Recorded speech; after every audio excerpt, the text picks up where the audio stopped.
제가 주일 예배를 가끔 섬기게 돼요. 우리 담임 목사님이 안식월도 가시고 또 이번처럼 휴가를 가시면 제가 이제 교회 3년 차다 보니까 저에게 좀 설교의 임무가 많이 주어지게 되는데요. 근데 설교를 하다 보면 제가 좀 많이 느끼게 되어지는 것이 있어요. 무엇이냐면 여기가 행원교회가 맞나? 라는 생각을 해보게 되어져요. 이 뒤에 있을 때는 잘 모르는데요, 앞에 서면은 우리 성도님들의 얼굴 한 사람 한 사람이 보여요. 근데 이제 관광으로 오신 분도 계시고 뭐 한 달 살이로 오신 분도 계시고 여행 오신 분도 계시고 하셔가지고 우리 성도님들 반, 또 우리 여행 오신 분들 반, 뭐 한 달 살이 반, 뭐 그렇게 좀 느껴지는 경우가 있습니다. 특별히 여름이 되다 보면 제주로 여행 오시는 분들이 참 많이 있으세요. 저도 제주로 여행을 우리 교회 사역 1년 전에 딱 왔던 기억이 있었는데, 그때 저도 인지하지 못하고 있었는데 제가 월정으로 여행을 왔었더라고요. 나중에 살고 보니까 그 머문이 기억나는 거예요. 카페가 아내하고 여기서 커피 마셨었는데, 그런 생각을 좀 했던 적이 있습니다. 제주에 오면 보이는 제주의 첫 슬로건이 있어요. 그것이 혹시 뭔지 아세요? 신비의 섬 제주로 오신 것을 환영합니다 라는 그런 슬로건이 있습니다.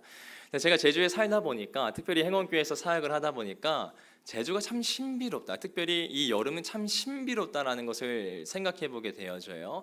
이번 여름도 이 여름을 지나가면서 제주가 참 신비롭다라고 느껴지는데, 어떤 것이었냐면, 보통 우리가 인생을 살아가다 보면 우리는 적응을 합니다. 익숙해진단 말이죠. 근데 신비로운 섬 제주의 특히 행원의 여름은 적응이 안 돼요. 그 사역이 적응이 안 되고, 그 뜨거움이 적응이 안 되고, 그 바람이 적응이 안 됩니다. 올 여름도 저는 적응이 되지 않았어요. 이번 여름에 3년 차고 세 번째 맞는 워터파크고 아이들과 했던 세 번째 수련회임에도 불구하고 적응이 안 되는 저의 모습을 보게 되어집니다. 근데 정말 중요한 것은 뭐냐면 아직 끝이 아니라는 거예요. 이번 주에 청소년부도 있고, 다음 주에는 동행교회에서 오고, 그 다음 주에는 망우교회에서 옵니다. 우리의 끝은 언제인지, 주님 다시 올 때인지, 그런 생각을 좀 해보게 되어지는 것이 사역자의 입장인 것 같아요. 근데 여름 사역을 지나면서 오늘 또 말씀을 준비하면서 어떤 생각을 해보게 되어지냐면, 우리가 단순히 이 바쁜 여름 사역을 바쁘다, 힘들다, 일이 많다, 행원교회는 빡세다, 그렇게만 생각하면 안 된다라는 것이죠. 이것은 분명한 해석이 필요하다라는 것이에요. 하나님 앞에서 우리가 이 사역을 왜 하는지, 우리가 이 일을 왜 감당하는지, 이 시간을 통해서 우리에게 말씀하시고자 하는 것이 무엇인지를 분명히 해석하고 넘어가야지 우리에게 그 사역의 흔적들은 남을 수 있겠다라는 생각을 해보게 되어집니다. 저는 오늘 말씀을 준비하면서 사실 이 말씀은 누군가에게 선포하기 위한 말씀보다 이 말씀으로서 저의 사역과 저의 상태와 저의 마음을 좀 해석하는 시간을 가졌습니다. 그 마음을 오늘 우리 성도님들과 함께 좀 나눠보려고 합니다. 우리가 앞서 말씀드렸던 것처럼 사무엘 하의 말씀으로 계속해서 묵상을 하고, 이제 엊그제 그 사무엘 하의 묵상을 끝나게 되어졌어요. 근데 사무엘서를 보면요, 참 재밌는 것이 있어요. 이스라엘의 이야기를 하고 그의 역사를 얘기할 때에 시간 순으로 얘기합니다. 그것을 좀 다른 식으로 표현해 보면 연대기적 순서로서 사무엘서의 이야기, 사울의 이야기, 다윗의 이야기가 진행되어지는 것을 보게 되어져요. 근데 성경을 읽다 보면요, 그 시간적인 순서대로 진행되어졌던 성경의 이야기가 갑자기 이전의 이야기가 반복되네? 다른 주제가 등장하지? 라는 생각을 들게끔 하여지는 본문이 있습니다. 그것이 우리가 읽었던 본문이 포함되어진 사무엘하 21장에서 24장까지의 말씀이에요. 근데 학자들은 이 부분을 뭐라고 표현하냐면 사무엘서 후기라고 표현합니다. 좀 어려운 표현이죠. 좀 다른 식으로 표현해 보면 예를 들어서 사무엘서의 이야기가 맞춰지고 그 모든 이야기가 신학적으로는 이러한 결론을 맺습니다 라고 얘기하는 것이 21장부터 24장까지의 이야기라고 할 수 있겠어요. 비유적으로 표현해 보면 그렇게 표현할 수 있는데, 어떠한 연극이 다 맞춰진 다음에 해설자가 등장합니다. 그리고 한 장면 한 장면을 보여주면서 사실 이 연극의 의미는, 연극이 전해주고자 하는 메시지는 이러한 메시지였습니다 라고 얘기하는 것이 바로 사무엘하 21장부터 24장까지의 이야기고, 우리는 그것을 사무엘서 후기, 신학적인 맺은말이라고 표현하게 되어진다라는 것입니다. 근데 이 본문을 제대로 잘 이해하기 위해서는요, 21장부터 24장까지 구조를 우리가 파악하는 것이 중요해요. 제가 PPT로 한번 준비했는데, 사무엘하 21장부터 24장의 구조는 이렇게 생겼습니다. 어떠한 마음이 드세요? 오늘 지식적인 설교인가? 굉장히 어려운 거 아닌가? 그래서 사실 이 구절을 준비하기까지 굉장히 마음에 시름이 많았어요. 왜냐하면 제가 에스라에서 석사 공부하면서 아침 6시부터 저녁 11시까지 이 작업을 했거든요. 성경을 구조로 나눠요. 문단을 나눕니다. 성경 전체를 그렇게 하는 훈련을 받아서 저는 앞으로 박사를 하지 않을 예정입니다. 석사를 하고 너무 질려가지고 나는 공부 머리가 아니다. 그러니까 이 구조를 준비하면서도 제 머리에서 머리 아픈데 우리 성도님들이 벌써 시험에 들면 어떡하지? 라는 생각이 들었지만 제가 이 구조를 준비한 이유는 너무나도 중요하기 때문에 그래요. 이 구조의 이름은 바로 카이즘 구조예요. 카이즘 구조는 뭘까? 엑소의 카이는 들어봤는데 카이즘 구조는 뭘까라는 생각을 좀 해보게 되는데 그 구조를 먼저 설명하고 말씀을 좀 더 진행하면 좋을 것 같은데요. 카이즘 구조라는 것은요, 보시면 A와 A 다시가 있습니다. B와 B 다시가 있고 C와 C 다시가 있어요. 그것은 어떠한 것을 얘기하냐면 독립적인 이야기를 하는 것 같지만 사실상 그 이야기가 묶여진다는 거예요. 그래서 사울의 죄와 재앙에 대하여서만 해석을 하는 것이 아니라 그 저자가 의도적으로 사울의 죄와 재앙에 대한 이야기, 그리고 다윗의 죄와 그 재앙에 대한 이야기를 한데 묶어서 읽기를 원한다라는 구조를 그 안에 담겨지고 있다는 것이에요. 성경을 읽을 때 21장 1절에서 14절만 보고 해석하는 것이 아니라 이 본문은 24장과 동일하게 한데 묶여서 해석되어지는 것이 옳습니다 라고 의도적으로 배치되어진 것이 카이즘 구조라는 것입니다.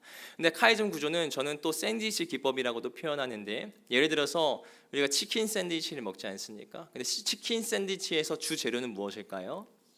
치킨이죠. 탁월하십니다. 치킨입니다. 근데 이 구조를 봐도 안쪽으로 들어가면 주 재료가 등장해요. 그 주 재료는 어느 단락일까요? C 단락입니다. 그래서 이 구조를 볼 때도 A, B, C가 나뉘어져 있는데 그 가운데서 C의 부분을 더 강조하고 있구나라고 얘기하는 것이 카이즘 구조라는 것입니다. 간단하게 그 이야기에 대한 해석을 좀 해보려고 하는데요.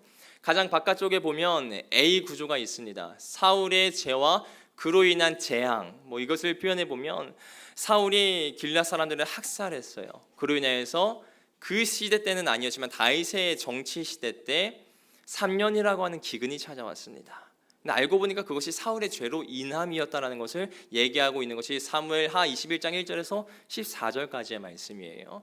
근데 24장을 보면 아주 비슷한 맥락의 이야기가 등장합니다. 다윗이 인구 조사를 하게 되어지죠. 인구 조사를 통하여서 하나님께서 그를 심판하십니다. 그것에 대해서는 자세하게 설명하기 시간이 촉박하니까. 근데 그것에 대해서 심판하셨을 때에 하나님께서 전염병을 내리셨어요. 성경에 보니까 7만 명의 사람이 죽었다라고 얘기합니다. 이 A와 A 단락의 이야기는 우리에게 어떠한 것을 얘기하고 있냐면 바로 이것이에요. 우리는 성경을 읽으면서, 특별히 사무엘서를 읽으면서 우리의 마음 가운데 은연중에 생기는 오해가 있어요. 사울은 악하고 다윗은 뛰어나다. 사울은 하나님께서 미워하셨지만, 증오하셨지만, 그의 영이 그에게서 떠났지만 다윗은 하나님께서 기뻐하셨다라는 인식을 가지게 되어집니다. 근데 성경은 그렇게 얘기하고 있지 않다는 거예요. 그렇게 결론 짓고 있지 않다는 것입니다. 뭐라고 얘기하냐면 사울도 악했지만 다윗도 악하고 약했다는 거예요. 사람이 세웠던 인간의 왕들은 약했다라는 것이에요. 그로 인해서 하나님의 나라는 어떠한 영웅적인 사람의 능력으로 세워지는 것이 아니라 하나님께서 이루어 가신다라는 것을 얘기하는 것이 이 A 단락의 이야기라고 이야기를 할 수 있겠습니다. A 단락 다음에 B 이야기가 등장해요. B 단락에서는 어떠한 이야기가 등장하냐면 다윗의 용사들이 등장합니다. B에서는 다윗과 함께 블레셋 전쟁에 참여했던, 다윗이 죽을 뻔했던 상황을, 위기를 모면해 주었던 사람의 이름들이 등장하고요.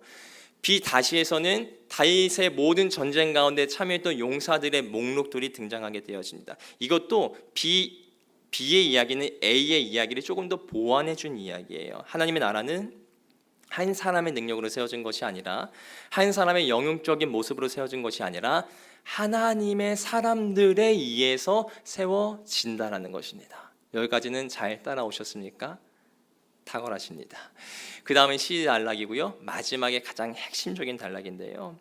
C 단락에서는 다윗의 구원 노래와 그리고 다윗의 마지막 말이 담겨져 있습니다. 다윗의 구원 노래라고 하는 것은 시편 18편의 고백과 거의 흡사하고요. 다윗의 마지막 말은 자신을 통하여서 이루어 주셨던 하나님의 언약에 대한 믿음을 선포하고 있는 것인데요.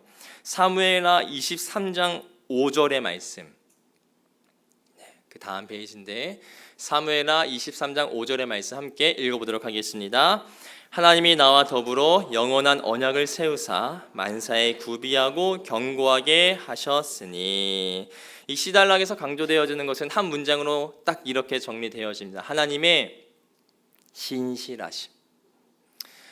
하나님께서 그의 약속을 이스라엘 백성 가운데 다윗에게 허락하여 주셨는데, 사람처럼 약속을 하고 안 지키시는 분이 아니라 그 약속을 반드시 지키시는 하나님은 신실하시다, 성실하시다. 우리의 모든 상황은 바뀌어질지라도 우리를 구원의 반열로 이끌고 가시는 하나님은 신실하시기 때문에 그 약속은 변함이 없다라고 선포하는 것이 바로 시달락의 이야기라는 것입니다. 그렇다면 이제 21장부터 24장까지를 한데 묶어서 결론 지으면 이렇게 결론 지을 수 있을 것 같습니다. 그 다음 부분에 제가 기입해 놨는데요. 함께 사무엘서 후기의 결론을 읽어보도록 하겠습니다. 하나님의 나라는 영웅적인 능력과 완벽함으로 세워지지 않는다. 하나님의 사람들과 자신의 약속을 끝까지 이루시는 하나님의 신실하심으로 세워진다. 아멘. 바로 사무엘서가 얘기하고자 하는 결론은 이것입니다. 우리는 다윗을 보면서 다윗은 뛰어났으니까 하나님의 사람이었겠지라고 때로는 오해해요. 성경은 그 오해를 거쳐줍니다. 다윗도 약했다. 하나님의 숱한 사람들도 약하였다. 그런데 하나님의 나라가 어떻게 건설되어지는지 아느냐? 바로 한 사람의 영웅적인 능력이 아니라 하나님의 사람들로서 그 나라는 이루어져 갔고, 또 인간의 연약함만을 의지한 것이 아니라 궁극적으로 자신의 약속을 이루고자 하시는 하나님의 신실하심과 성실하심과 인자하심의 인도함을 통하여서 그 나라는 세워질 수 있었다라고 얘기하는 것이 사무엘서의 결론이라는 것입니다. 저는 그것을 조금 다른 식으로 표현해 보면 이렇게 우리의 인생에 빗대어서 얘기해 볼 수 있을 것 같아요. 우리의 인생은 우리의 잘함과 우리의 못함과 우리의 능력 있음과 우리의 능력 없음과 우리의 실패와 우리의 성공에 좌지우지되지 않는다는 것입니다. 때로는 우리의 삶을 돌이켜보면 흔들리는 것처럼 보여져요. 우리들의 삶의 자리 가운데 내가 잘 가고 있는 게 맞을까? 하나님의 나라가 나의 인생 가운데 펼쳐지는 것이 맞을까? 심지어 이렇게까지 생각합니다. 하나님이 나를 사랑하시긴 하실까? 이 죄악된 나의 모습을. 그런데 성경은 우리에게 끊임없이 얘기하고 있는 것은 사무엘서를 읽고 있는 그대들이요, 때로 흔들리는 것처럼 보여지는 우리 인생도 합력하여 선을 이루어 주시는 하나님의 은혜가 끝까지 우리의 삶을 세워 가신다네. 그것이 성경이 우리에게 주는 교훈이고 우리에게 주는 메시지라는 것입니다. 저는 오늘 본문의 말씀을 묵상하면서 한 가지 질문을 해보게 되었어요. 하나님은 성실하시죠. 하나님은 신실하시죠. 그 언약적인 신실하심으로 우리의 삶을 인도하시죠. 아멘, 믿습니다. 그런데 주님, 우리가 그것을 믿으면 우리 인생이 뭐가 달라집니까? 우리 인생은 여전히 헛헛한데요. 여전히 환경의 값이 우리 더 크게만 느껴지는데요. 우리의 눈앞에 보여지는 상처와 어려움과 아픔들이 우리 가운데 즐비하면 우리는 여전히 흔들리는데, 하나님은 신실하시다라고 하는 이 믿음의 고백과 이 성경의 메시지가 우리 인생 가운데 도대체 어떠한 교훈이고 우리의 삶을 어떻게 변화시킵니까? 라는 질문을 가지고 이번 한 주를 보냈던 것 같아요. 그러다가 제 마음 가운데 떠올랐던 딱 두 가지의 문장이 있었습니다. 그것은 바로 오늘 설교의 제목이기도 한데요, 바로 이것이었어요. 한번 읽어볼까요? 1번과 2번 시작. 현실을 살아갈 힘, 현실을 즐기는 힘. 하나님의 신실하심을 믿는다면요, 우리는 이 땅 가운데서 현실을 살아갈 수 있는 힘이 생깁니다. 조금 다른 식으로 표현해 보면 현실을 버틸 수 있는 힘이 생겨요. 그리고 이 땅을 누리면서 살아갈 수 있는, 즐길 수 있는 힘이 우리 인생 가운데 생겨난다는 것입니다. 사무엘하 22장의 다윗의 구원의 노래를 보면요, 다윗이 어떠한 상황 가운데 처해져 있었는지를 우리는 그 상황들을 말씀을 통하여서 알 수 있는데 몇몇 가지의 단어들이 등장해요. 절망의 벽과 같은 모습이 등장합니다. 또한 사망의 파도가 등장합니다. 또한 인생의 구덩이에 빠져서 허덕이고 있는 다윗의 모습이 시편 18편에도 등장하고 사무엘하 22장의 말씀에도 등장합니다. 근데 그러한 상황 가운데서 다윗이 무엇이라고 얘기하냐면 나는 망했습니다. 나는 끝났습니다. 난 이제 더 이상 소망이 없습니다. 나의 인생은 이제 어찌할 수 없습니다라고 얘기하지 않습니다. 다윗은 절망의 벽 앞에 섰을 때, 사망의 파도가 자신에게 다가올 때, 인생의 구덩이에 빠져서 허덕이고 있는 그 순간 가운데에 나는 이제 망했네, 나는 이제 끝났네, 나는 더 이상 이제 할 수 있는 것이 아무것도 없네라고 얘기하지 않습니다. 오히려 무엇이라고 얘기하냐면, 제가 다윗의 고백 가운데 참 좋아하는 고백이기도 한데 사무엘하 22장 30절의 말씀을 고백하고 선언한다라는 것입니다. 함께 읽어보겠습니다. 내가 주를 의뢰하고 적진으로 달리며 내 하나님을 의지하고 성벽을 뛰어넘나이다. 아멘. 저는 이것을 은유적으로 받아들여요. 비유적으로 받아들입니다.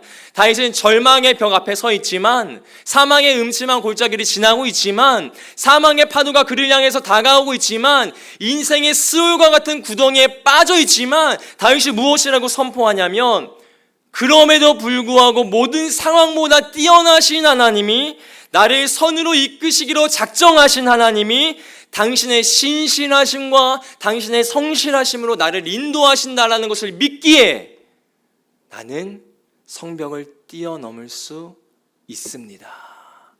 절망의 벽 앞에서 내가 마주하고 좌절하는 것이 아니라, 환경에 짓눌려서 낙심하는 것이 아니라, 그 모든 상황보다 뛰어나신 하나님이 나를 인도하신다는 것에 내 마음값을 두니까 나는 그 힘을 의지하여 내 앞에 있는 성벽을 뛰어넘습니다라고 얘기하는 것이 다윗의 고백이라는 것이에요.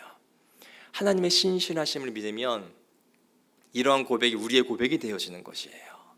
우리가 상황을 보고 우리의 환경을 보면요, 우리 낙심돼요. 내 삶은 왜 이럴까? 우리의 환경은 날마다 변하기 때문에 날마다 좋을 수가 없어요. 날마다 좋다고 얘기하시는 분은 한 번쯤은 자신의 삶을 돌이켜볼 필요가 있다라는 것입니다. 우리의 인생은 날마다 좋을 수가 없어요. 우리의 감정도 날마다 행복할 수가 없습니다. 우리의 재정의 상황도, 우리의 신앙의 상태도, 우리의 관계의 모습도 날마다 좋을 수가 없어요. 우리의 환경은 날마다 역변합니다. 날마다 바뀌어져요. 절망의 벽을 맞이하는 순간도 있습니다. 사망의 음침한 골짜기를 지나는 상황과 같은 순간들도 너무나도 많이 있습니다. 인생의 구덩이에 빠져서 허덕이는 것과 같은 모습을 할 때가 우리의 삶의 자리 가운데 많이 있다는 것이죠. 근데 그럴 때 뭐를 붙잡느냐?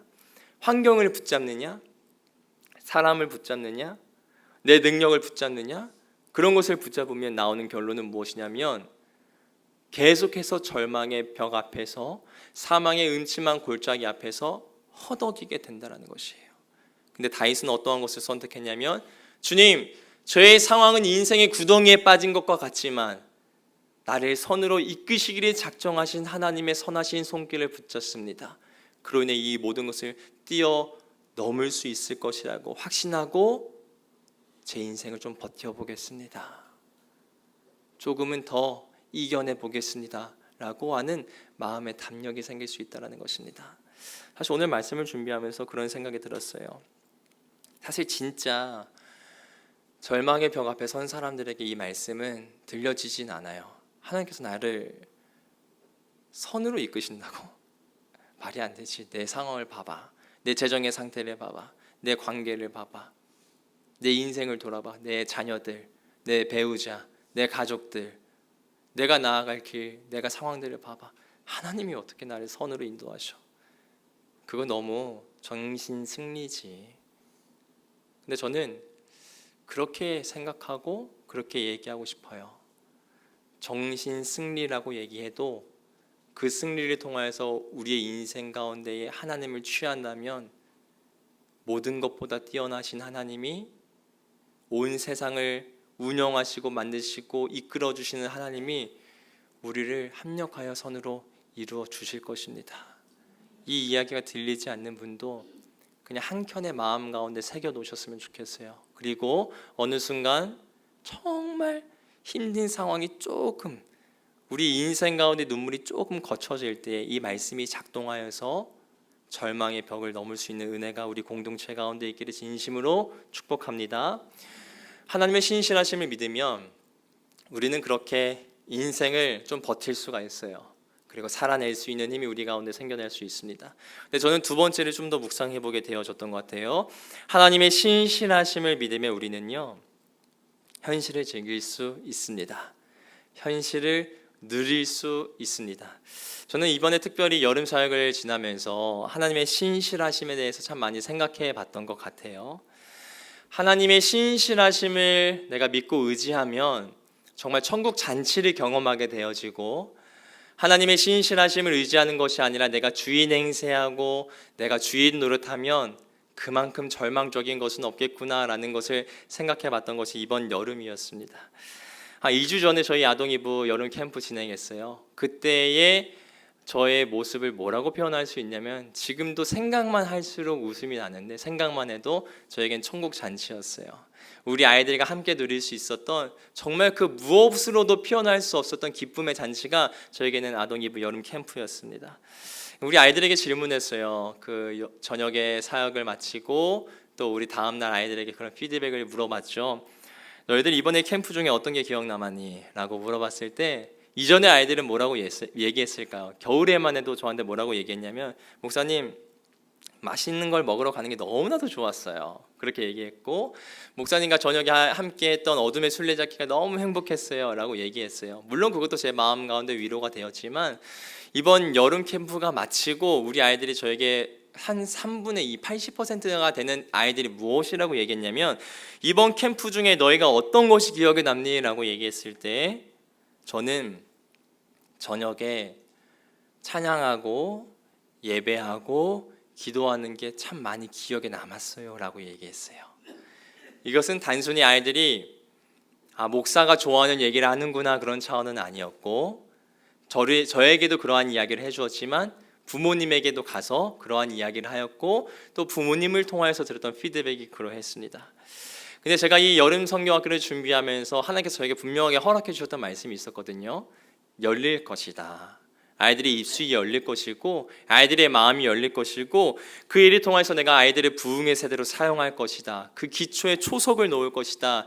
내가 약속한 은혜를 너는 보기만 하면 된다라는 것을 한 달 반 동안 저희 계속해서 그 말씀을 심어주셨어요. 그러니까 제가 어떻게 그 성경학교를 참여했냐면, 하나님께서 어떻게 세일행하실까 우리 아이들을 겉으로 봤을 때 이제 준 사춘기가 와가지고 질문에도 대답하지 않는 그 친구들에게 하나님 어떻게 마음을 열어주실까라는 그런 기대감으로 참여했는데, 그러한 역사와 경험을 누리게 되었습니다.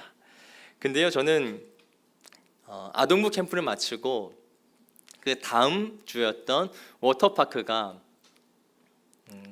목사님에게 워터파크는 어떠했습니까? 라고 얘기하면, 제가 그때 워터파크 이제 뭐라고 표현해야 되나요? 승진해가지고 의도치 않은 승진을 해가지고 워터파크 총괄이라고 하는 그런 전체 운영이라고 하는 아주 막중한 임무를 맡게 됐는데, 전체 운영을 했던 저에게 워터파크는 어떠했습니까? 라고 누군가가 물어보면 저는 이렇게 얘기할 수 있을 것 같아요. 저는요, 그 워터파크 2026년 워터파크 모든 시간이 저에게는 마르다였고 탕자의 형이었습니다. 성경에서 마르다라고 하는 인물은 어떤 인물입니까? 마리아가 예수님과 교제하고 사귐의 시간을 누리는 모습을 보면서 분노했던 마르다 아니었겠습니까? 탕자의 형은 어떤 사람이었겠습니까? 동생이 돌아와서, 집 나갔던 동생이 돌아와서 기쁨의 잔치를 막 참여하고 있으니까 아버지를 향해서 원망하죠. 아버지, 저를 위해서 잔치 한번 열어주신 적 있으세요? 왜 집 나가서 돈 다 쓴 쟤한테는 왜 잔치를 여세요? 라고 얘기했던 게 탕자의 형이었어요. 참 이 얘기를 하는 것이 제가 부끄럽지만 이번 워터파크는 저는 마르다였고 탕자의 형이었습니다. 일의 무게 참 많이 짓눌렸던 것 같아요. 그동안 맡아보지 않았던 일을 해야 된다는 것에 대한 무게감도 제 안에 가득했고 불평이 참 많았어요. 그것을 내색했는지 내색하지 않았는지는 모르겠지만, 근데 이 말씀을 묵상하고 제가 워터파크 사역을 복귀하면서 나는 그렇게 불평과 불만으로 그 시간이 지났는데 워터파크는 어떻게 진행되었었지? 사실 기억이 나지 않거든요. 저의 눈이 가리어져 있어서. 그러다가 이번 주에 우리 성도님들을 향해서 피드백을 받았습니다. 근데 이번 워터파크 역시 하나님께서 행하시는 세일이 아주 가득했다는 것을 제가 다시 한번 목도해 보게 되어졌어요.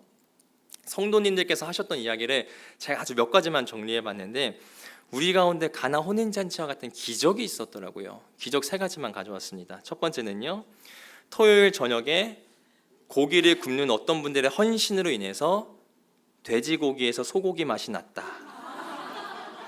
그런 기적이 있었대요.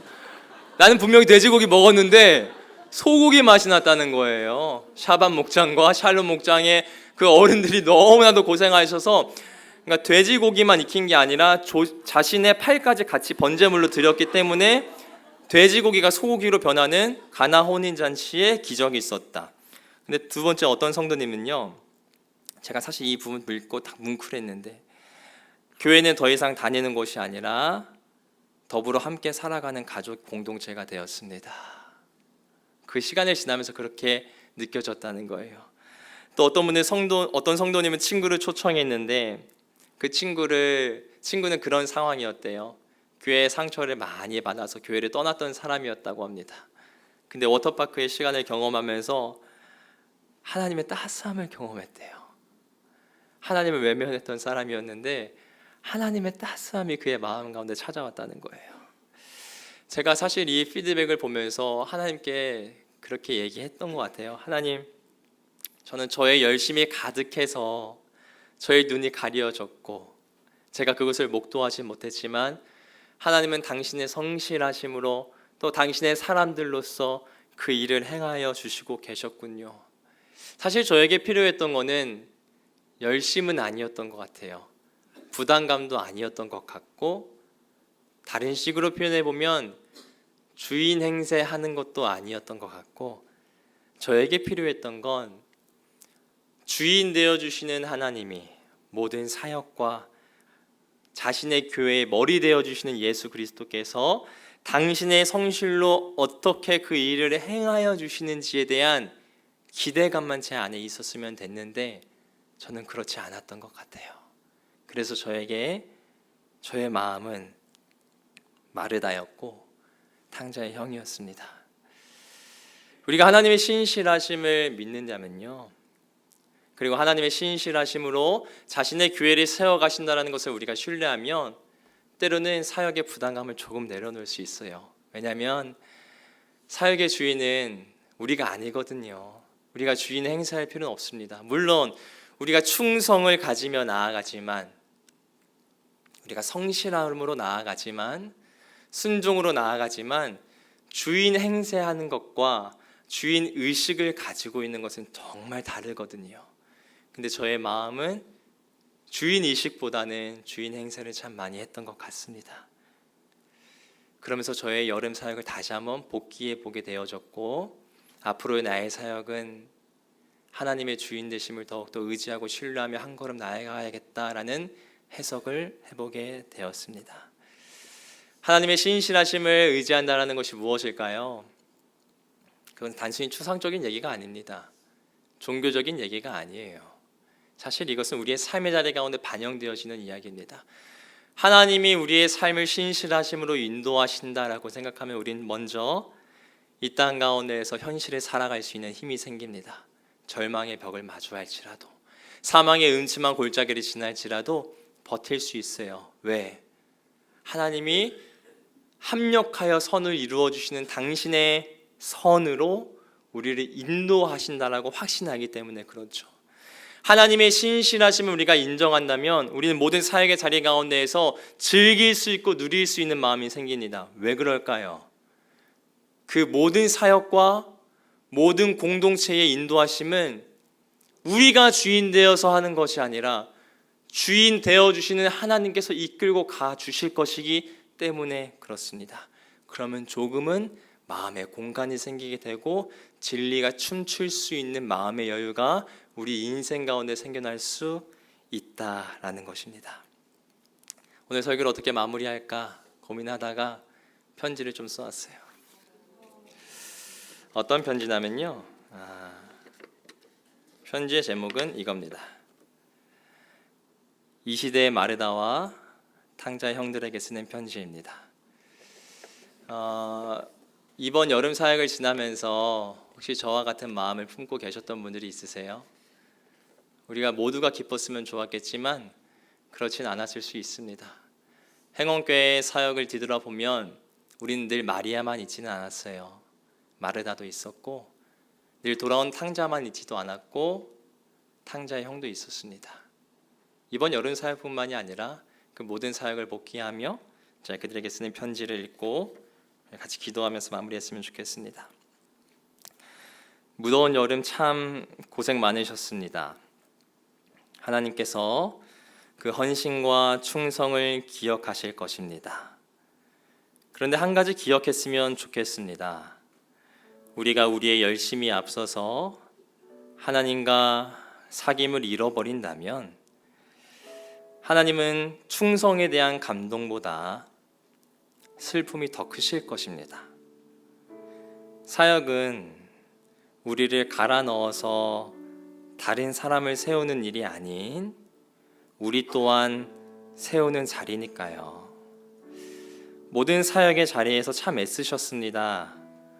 그러나 우리 앞으로 하나님이 신실하심으로 이끌어 가실 것을 기대하면서 참여자의 마음으로 나아갔으면 좋겠습니다. 그래서 모든 사역이 끝났을 때에 거대한 일이 끝나서 지침과 공허함과 외로움을 느끼기보다는 축제에 다녀온 사람처럼 그 기쁨이 더 크기를 소망해 봅니다. 이 시대의 수많은 마르다와 탕자들의 형들에게 또 하나의 마르다였던 탕자의 형이었던 이승준 목사 올림. 우리 함께 찬양하면서 하나님은 당신의 성실하심으로 우리의 삶을 인도하십니다. 하나님은 당신의 성실하심으로 우리 교회를 이끌고 계십니다. 이것을 신뢰하며 우리의 마음 가운데도 조금 더 공간이 생기기를 소망하고 버틸 수 있는 힘이 생기기를 간절히 소망합니다. 우리 함께 찬양하며 나아갈까요?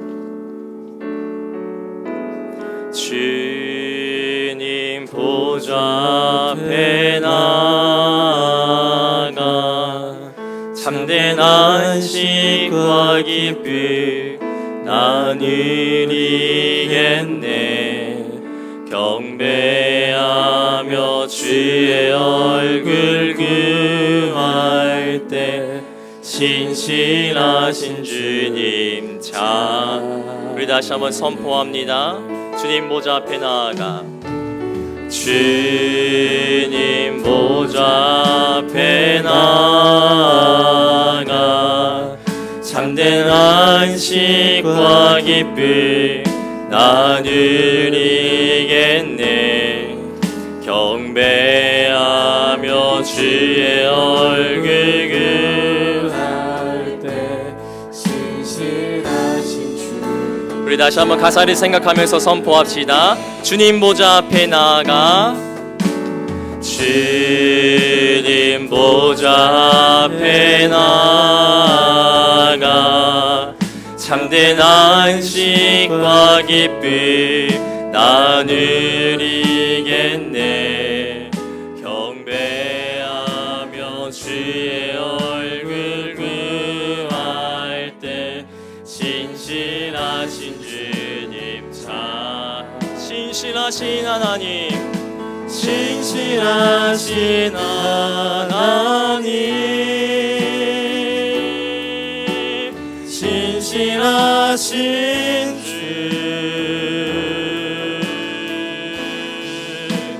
나의 주 하나님을 신실하신.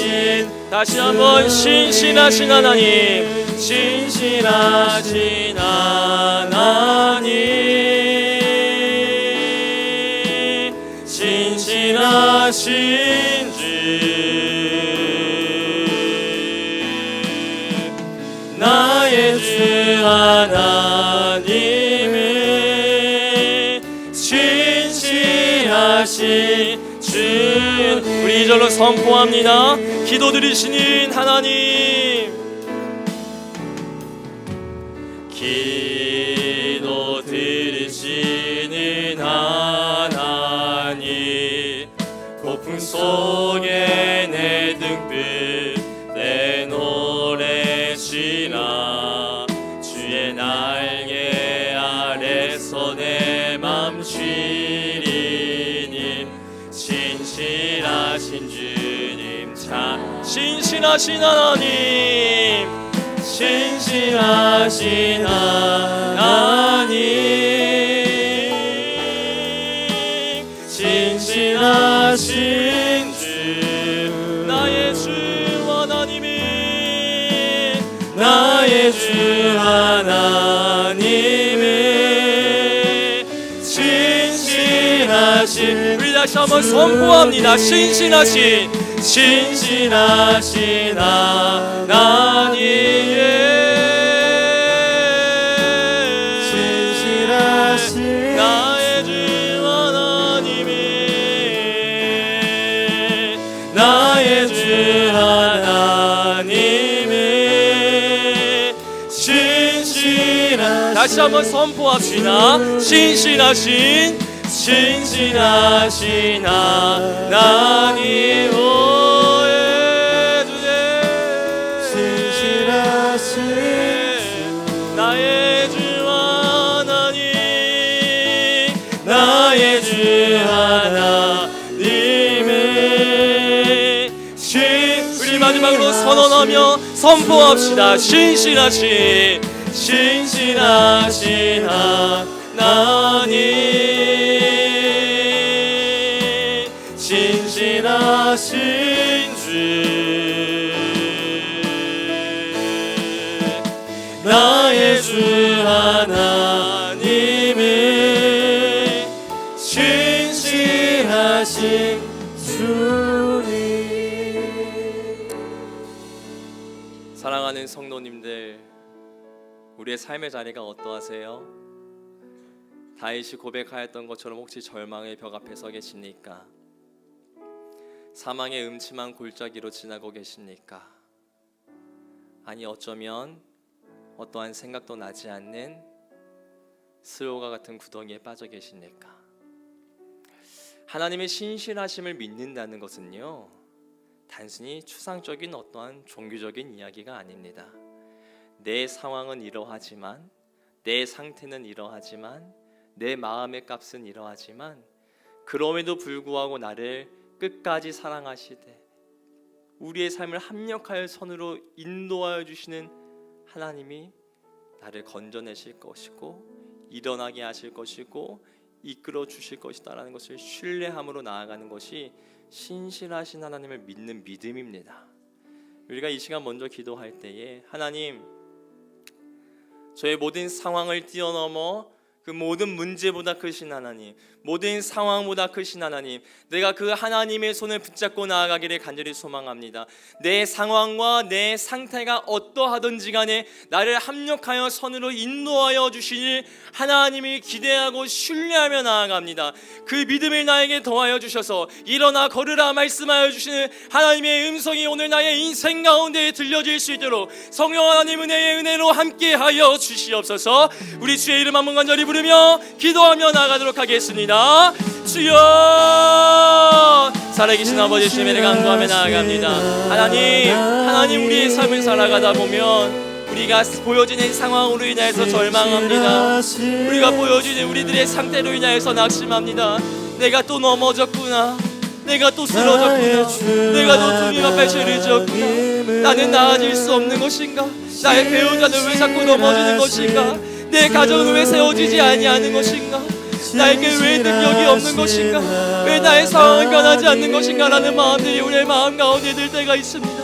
하지만 주님, 우리의 상황을 우리의 모든 환경을 뛰어넘으시는 하나님, 우리의 모든 것 가운데 합력하여 선을 이루어주시는 하나님, 그 하나님이 신실하십니다. 우리의 삶을 붙잡아 주십니다. 우리의 삶을 운영하여 주십니다. 우리가 그 하나님을 붙잡고 나아가기를 간절히 소망합니다. 오 아버지, 충만한 놀라운 능력의 능력으로 함께하여 주셔서 믿음의 눈으로 아버지를 바라보며 나아갈 수 있는 귀한 역사가 나타날 수 있도록 아버지 놀라운 충만한 능력의 능력으로 함께하여 주시옵소서. 때로는 나의 상황을 바라보고 나의 환경을 바라보고 나의 상태를 바라볼 때 나의 마음 가운데 어떠한 세인도 일어나지 아니할 수 있지만, 그럼에도 불구하고 나를 인도하여 주시는 하나님, 그 하나님을 바라보며 나아갈 수 있는 영화의 눈이 열려지기를 간절히 소망합니다. 오늘의 말씀이 들려지지 아니할 수 있는 주의 자녀가 있지만 하나님, 우리에게 들려지게 도와주십시오. 하나님, 우리에게 말씀을 선포하며 나아가게 도와주십시오. 우리에게 듣는 마음을 넣어 주심으로 말미암아 아버지의 은혜로 말미암아 일어나 걸으며 나아갈 수 있는 역사가 날 수 있도록, 우리 가운데 회복이 일어날 수 있도록, 우리 가운데 다짐의 주님으로 말미암아 세워짐의 역사가 일어날 수 있도록, 우리 자녀 가운데 하나님의 성실하심을 더하여 주십시오. 우리 배우자 가운데 하나님의 성실하심을 더하여 주십시오. 우리 가정 가운데 성실하심을 더하여 주십시오. 우리 교회 가운데 성실하심을 더하여 주십시오. 이 제주 땅 가운데 성실하심을 더하여 주십시오. 온영의 방 가운데 하나님의 신실하심을 더하여 주십시오. 무엇보다도 그 시작점이 되어지는 나의 마음 가운데 하나님의 신실함이 믿어지며 나아갈 수 있는 그 역사가 나타날 수 있도록 놀라운 충만한 영역을 함께 하시는 하나님을 소망합니다. 우리 가운데 놀라운 영역을 아버지의 나라 말미암아 열어가며 나아갈 수 있는 역사가 나타날 수 있도록 은혜를 함께 하여 주시기를 간절히 소망합니다. 아버지의 놀라운 능력으로 말미암아 일어나 걸으며 역하며 나아갈 때에 우리의 모든 자리가 삶의 자리 가운데에 떨어지며 아버지를 바라보며 나아갈 수 있는 귀한 역사를 나타낼 수 있도록 아버지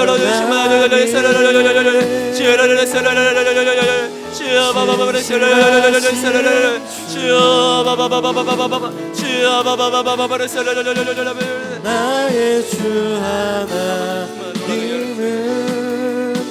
신실하신 주님. 우리가 다시 한번 기도하기를 소망합니다.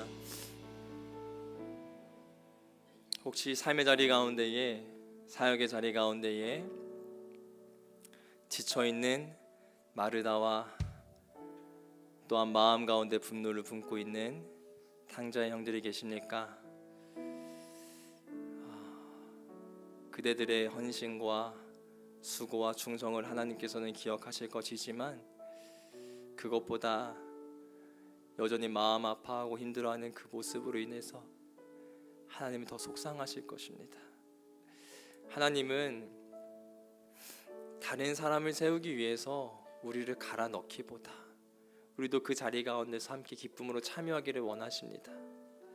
우리가 하나님의 신실하심을 믿는다면 모든 사역의 자리 가운데서도 하나님께서 자신의 선하심으로 그 모든 것을 이끌고 가신다는 것을 믿는다면 조금은 내려놓을 수가 있습니다. 그것은 충성을 내려놓는다는 말이 아니라, 우리의 순종을 내려놓는다는 말이 아니라 우리의 주인 행세를 내려놓을 수 있습니다. 하나님은 우리의 그 마음을 주님 앞에 내려놓고 더욱 기뻐하고 더욱 잔치에 참여하며 더욱 희락의 영을 누리기를 원하십니다. 이 시간 우리가 함께 기도하며 나아갈 때, 하나님, 사역을 하다 보니까 내 마음이 많이 지쳤어요. 무더운 여름에 참 쉽지 않았습니다. 그러나 주님, 다시 한번 주님과의 관계를 회복하기를 원합니다. 주님의 은혜로 말미암아 내가 충만케 되어지기를 원합니다. 나의 육신이 회복되어지기를 원하고, 나의 정서가 회복되어지기를 원하고, 나의 영적인 모든 것들이 회복되어지기를 원합니다. 하나님, 다시 한번 오늘 이 시간 가운데 나의 마음을 만져주셔서 일어나 걸으며 나아갈 수 있는 귀한 역사가 일어나게 도와주시옵소서. 우리 함께 이 시간 기도하며 나아갈 때 간절한 마음으로 주의 이름 한번 부르며 기도하며 나아가도록 하겠습니다. 주여, 살아계신 아버지 주님의 간구하며 합니다. 아버지, 나의 일생 가운데, 나의 모든 사역의 자리 가운데 나는 마르다였습니다. 나는 탕자의 역이었습니다. 내가 주인이 되어지기를 원하였고 주인 행세를 하기를 원하였습니다. 오 아버지, 우리의 사역이 많다 보니까 우리가 그렇게 되어질까 참 두렵습니다. 내가 이렇게 열심히 해내고 이렇게 헌신을 하며 나아가는데 왜 다른 이들이 나를 주목하여 주지 않는 거야 라는 마음들이 저의 마음 가운데 있었습니다. 나의 수와 나의 헌신은 누가 알아주는 것이냐고 불평과 불만을 가지면서 살아가는 것이 저의 모습이었습니다.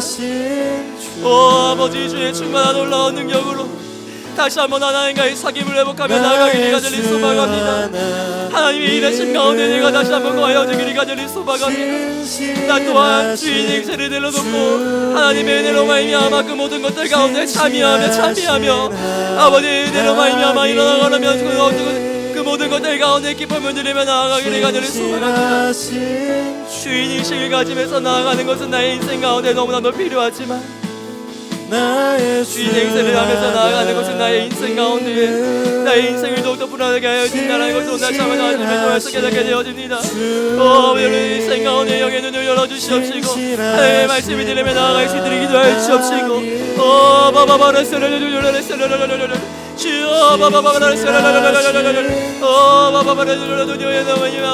아버지 다시 한번 일어나거리며 나가시는 게 역사가 나의 인생 가운데 우리의 공동체 가운데 일어날 수 있도록 성령의 충만한 놀라운 능력의 능력으로 아버지의 복으로 우리 공동체가 일어나게 도와주시옵소서. 아버지의 그 이끄심 가운데에 아버지의 놀라운 계획 가운데에 아버지의 놀라운 역사 가운데에 참여하며 나아갈 수 있는 귀한 역사가 우리 공동체 가운데 있을 수 있도록 성령의 충만한 놀라운 능력의 능력을 함께하여 주시옵소서.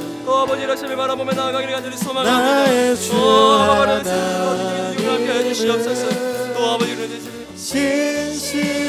우리 모두 자리에 일어나서 찬양하며 선포합니다. 신실하신 하나님, 신실하신 주 예수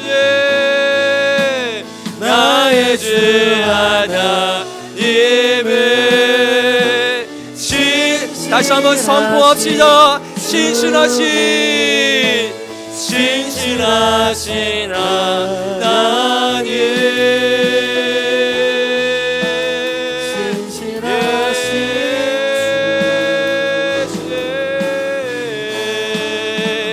나의 주 하나님이 우리 마지막으로 선언하며 선포합시다. 신실하신 하나님,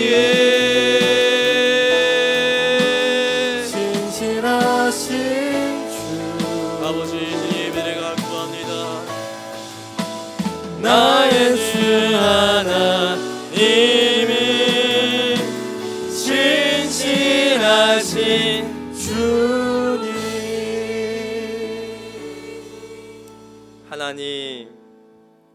하나님은 선하시고 우리를 끝까지 사랑하시며 우리를 신실로 인도하여 주시는 분이십니다. 우리가 때로는 살아가다가 그것을 참 망각하면서 살아가기 때문에 우리의 능력을 의지하고 우리의 환경을 의지하고 우리의 상태만 주목하게 됩니다. 그러나 주님, 오늘 예배의 자리를 통하여서 다시 한번 우리들의 시선이 교정되어지게 하시니 감사합니다. 우리가 이 땅을 살아가면서 환경을 붙잡기보다 우리의 마음을 붙잡기보다 우리의 상태를 붙잡기보다 그럼에도 선하시며 그럼에도 우리의 삶을 신실로 인도하여 주시는 하나님을 붙잡겠습니다. 그를 통하여 우리 인생 가운데 회복이 있게 도와주시고 그로 인하여서 우리 가운데 진리가 춤추게 도와주시며 그로 인하여서 상하여지고 낙심하여지고 지쳐있는 우리들의 심령 가운데 생명수가 넘쳐날 수 있도록 역사하여 주시옵소서. 정말 무더운 여름 사역이 지나가고 있습니다. 하나님, 간구하고 소망하는 것은 사역을 하다가 사람을 잃지 않기를 소망합니다. 우리가 주인 행세하다가 진짜 주인 되어주시는 하나님을 놓치지 않기를 간절히 소망합니다. 우리들의 충성과 우리들의 순종은 기억하여 주시되 그것보다 더 우선되어져야 되는 하나님과의 사귐을 놓치지 아니할 수 있도록 그 마음이 우리 가운데 먼저 자리 잡게 도와주시옵소서. 그로 인하여 모든 여름 사역에 마쳤을 때에 지치고 힘들었다라는 이야기보다 하나님 감사합니다. 우리로 하여금 그 일을 목도하게 하여 주시니 감사합니다라는 믿음의 고백들이 우리 공동체 가운데 넘쳐나게 도와주시옵소서.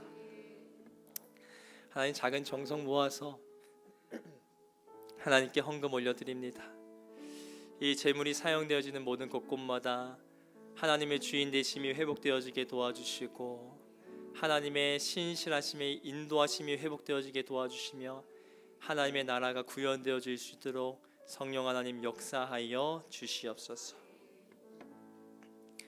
이제는 우리 주 예수 그리스도의 은혜와 하나님의 사랑과 성령의 사귐의 역사가 나의 마음을 붙잡는 것이 아닌, 우리의 환경을 붙잡는 것이 아닌 하나님의 신실하심을 붙잡기를 소망하는 주의 자녀들 머리 가운데 있기를 간절히 축원하옵나이다. 아멘.